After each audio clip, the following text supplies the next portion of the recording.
Hello guys! In this video I'm going to show you how to select the wind speed on the marine traffic application. But first of all, I just want to mention, please don't forget to subscribe to our channel, because at 100,000 subscribers we are going to show you our YouTube revenue statistics and growth strategy, how to make money online. So let's jump into it. First of all, open the application on your device. So that's the home screen, and you can find different buttons. New, click to the icon at the upper left corner of the home screen and click to the units and time option under the notifications, and here you can find the wind speed section.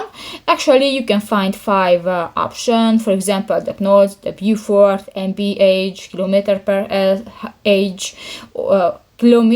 hour, or the m/s. But if you want to select, for example, the last, just click that and you can use that. So that's pretty much it for this video, guys. See you in the next one. Bye bye.